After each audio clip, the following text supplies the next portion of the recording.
Hello students, welcome once again. Students, कल की video में हमने सिंथेसिस ऑफ सेंटेंसेस के सिंपल मेथड में पार्टिसिपल्स को पढ़ा था। पार्टिसिपल्स में हमने प्रेजेंट पार्टिसिपल, पास्ट पार्टिसिपल और परफेक्ट पार्टिसिपल्स के कुछ एग्जाम्पल्स स्टडी किए थे और साथ ही उनकी डिटेल भी समझी थी। आज हमारी वीडियो में हम इन्फिनेटिव से रिलेटेड टॉपिक को समझेंगे। इन्फिनेटिव सिंपल का ही पार्ट है और इन्फिनेटिव में टू का प्रयोग किया जाता है। टू का हिंदी अर्थ है के लिए। आइए इस टॉपिक को आज डिटेल में स्टडी करते हैं। Synthesis of sentences, simple sentences चल रहे हैं और सिंपल सेंटेंसेस का सेकंड टॉपिक है इन्फिनेटिव, यूज ऑफ टू। जैसा कि अभी हमने पढ़ा बताया कि टू का हिंदी अर्थ होता है के लिए। इस वाक्य में दो वर्ब आने पर दूसरी वर्ब से पहले टू का प्रयोग करते हुए वर्ब की फर्स्ट फॉर्म लिखते हैं। स्टूडेंट्स, हमेशा याद रखिएगा, जब भी दो वर्ब एक साथ आती हैं तो सेकंड वर्ब से पहले हम टू का प्रयोग करेंगे। दोनों वर्ब बिना प्रपोजिशन के नहीं लिखी जाती। दोनों वर्ब में डिफरेंस क्रिएट करने के लिए हम यहाँ टू प्रपोजिशन का प्रयोग करते हैं और जब भी ये टू प्रपोजिशन, जिसे हम इन्फिनेटिव भी कहते हैं, इस टू के बाद हमेशा वर्ब की फर्स्ट फॉर्म आती है। एग्जाम्पल देखते हैं। एग्जाम्पल में सेंटेंस लिखा है I shall go to market. मैं मार्केट जाऊँगा या जाऊँगी। I want to buy books. मैं किताब खरीदना चाहती हूँ। इन दोनों सेंटेंसेस में कही गई बात को हमें एक वाक्य में लिखना है। सिंथेसिस तभी बनेगा जब इन दो बातों को हम एक सेंटेंस में लिखें। एक सेंटेंस बनाने के लिए यहाँ हमने लिखा आई शैल गो टू मार्केट। मैं मार्केट जाऊँगा। किस लिए जाऊँगा? टू बाय बुक्स, किताब खरीदने के लिए। अब हमें ये वॉन्ट लिखने की ज़रूरत नहीं है। हमने गो टू मार्केट के बाद टू इन्फिनेटिव से आगे का वाक्य ऐड कर दिया और टू के बाद ये वर्ब की फर्स्ट फॉर्म आ गई। I shall go to market to buy books.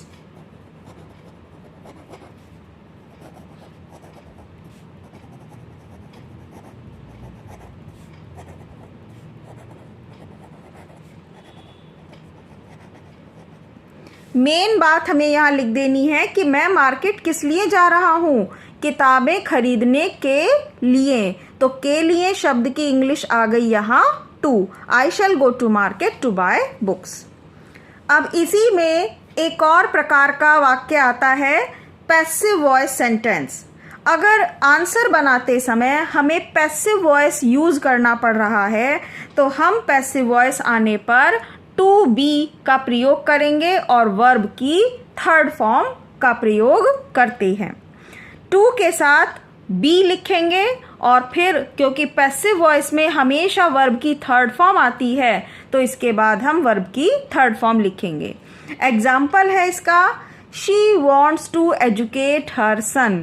वह चाहती है अपने बेटे को शिक्षित करना। She sent him to Delhi. उसने उसे दिल्ली भेज दिया। सबसे पहले हम ये सेंटेंस लिखेंगे she sent him to Delhi और यहाँ हिम ना लिख के हम लिखेंगे हर सन। उसने भेजा अपने बेटे को Delhi. She sent her son to Delhi. Common चीज़ों को जो इम्पॉर्टेंट हैं वो हम एक ही सेंटेंस में ऐड कर लेंगे पहले। जैसे कि यहाँ हिम कौन है? हिम उसका बेटा है, तो हम मेन चीज़ लिखेंगे हर सन, हिम हटा देंगे। प्रोनाउन की ज़रूरत नहीं है। अगर नाउन दिया है तो नाउन को यूज़ करेंगे। She sent her son to Delhi. अब उसने अपने बेटे को दिल्ली भेजा। किस लिए भेजा? To be educated. इसे हम इस तरह से लिखेंगे पैसिव वॉइस बनाते हुए, शिक्षित होने के लिए, to be educated. She sent her son to Delhi to be educated. I hope आपको ये दोनों एग्जाम्पल समझ में आए होंगे, लेकिन अभी हम और भी एग्जाम्पल्स और भी सेंटेंसेस सॉल्व करके इन्हें और अच्छे से समझ लेते हैं। नेक्स्ट है she is going to Agra, she will attend a party. वह आगरा जा रही है, वह एक पार्टी अटेंड करेगी। तो वह आगरा किस लिए जा रही है? एक पार्टी अटेंड करने के लिए। इसे लिखेंगे she is going to Agra to से जोड़ दिया हमने ये sentence. She is going to Agra to attend, ये है वर्ब। टू अटेंड वर्ब की फर्स्ट फॉर्म आ गई, टू अटेंड अ पार्टी, एक पार्टी अटेंड करने के लिए। नेक्स्ट है he is very poor, he can not pay college fee. वह अपनी कॉलेज फी नहीं भर सकता, नहीं चुका सकता। किन एग्जाम्पल है ही इज वेरी पुअर। ये भी एक डिफरेंट टाइप का सेंटेंस है, इसे भी आप ज़रूर ध्यान से समझें, क्योंकि जिस वाक्य में ये वेरी शब्द आ जाएगा, वेरी को हटाकर हम TOO का प्रयोग करेंगे। इस चीज़ को आप नोट कर लीजिए, याद कर लीजिए अच्छी तरह से कि वेरी शब्द आएगा अगर और हमें इन्फिनेटिव में सिंपल सेंटेंस बनाना है तो वेरी को हटाकर हम यूज़ करेंगे TOO। He is too poor. इस टू शब्द का मीनिंग भी बहुत ज़्यादा होता है, कोई भी चीज़ बहुत ज़्यादा होना। तो ही इज़ टू पुअर, वह इतना गरीब है। आगे वाला वाक्य हम अब टू से जोड़ देंगे, यही हमारा इन्फिनेटिव वाला to. He is too poor to pay college फी।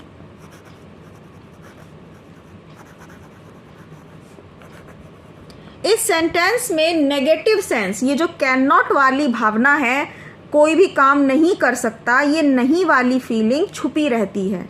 इसे हम लिखते नहीं हैं, अंडरस्टूड होता है कि अगर इस तरह से सेंटेंस लिखा है इसका मतलब ये इन्फिनेटिव वाला सेंटेंस नेगेटिव है।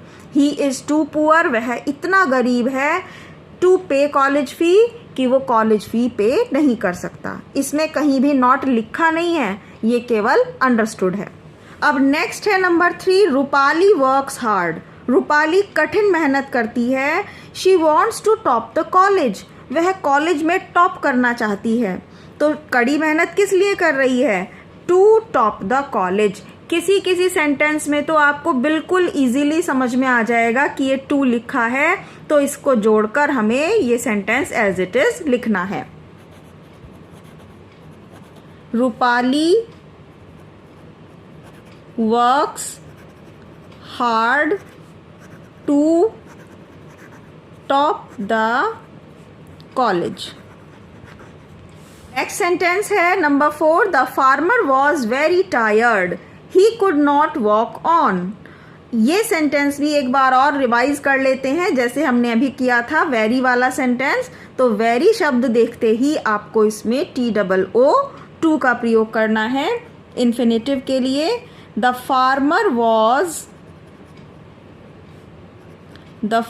वॉज टू टायर्ड, किसान इतना बहुत ज़्यादा थक गया, टू वॉक ऑन, कि वह चलना जारी नहीं रख सकता था।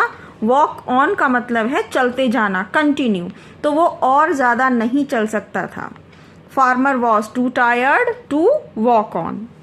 Next 2 sentences specially passive voice के एग्जाम्पल हैं, जो रूल हमने सेकंड आपको बताया था। ही इज़ अ टेररिस्ट, वह एक टेररिस्ट है। द कोर्ट फाउंड दिस, अदालत ने, कोर्ट ने ये चीज़ प्राप्त की।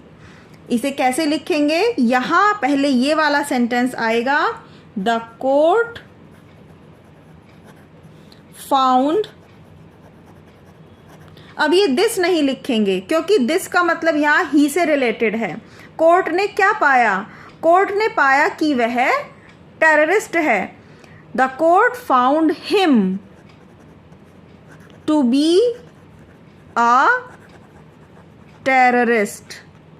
ये सेंटेंस इस तरह से आएगा, टू बी अ टेररिस्ट, और दिस की जगह हिम का प्रयोग करेंगे। The court found him to be a terrorist. Last sentence है एंड स्टूडेंट्स आपसे रिक्वेस्ट है कि अगर आपको ये इन्फिनेटिव समझ में आए हैं तो प्लीज़ वीडियो को लाइक कर दीजिएगा और चैनल पर फर्स्ट टाइम है तो चैनल को सब्सक्राइब कर लीजिएगा। जल्दी ही नेक्स्ट वीडियो अपलोड होगी। नंबर 6 सेंटेंस है I have a bike I want to sell it. मेरे पास एक बाइक है, मैं इसे बेचना चाहता हूँ। I have a bike to sell it ऐसे भी आप लिख सकते हैं, लेकिन फिर भी ये सेंटेंस टू बी सोल्ड आएगा, बेचे जाने के लिए। I have a bike to be sold, इसमें टू बी सोल्ड का यूज करेंगे बेचे जाने के लिए। तो स्टूडेंट्स यहाँ फिनिश होते हैं इन्फिनेटिव सेंटेंस। आई होप आपने वीडियो को लाइक किया होगा, चैनल को सब्सक्राइब भी कर लिया होगा। मिलते हैं कल नेक्स्ट वीडियो में सिंपल सेंटेंस से रिलेटेड नेक्स्ट टॉपिक के साथ।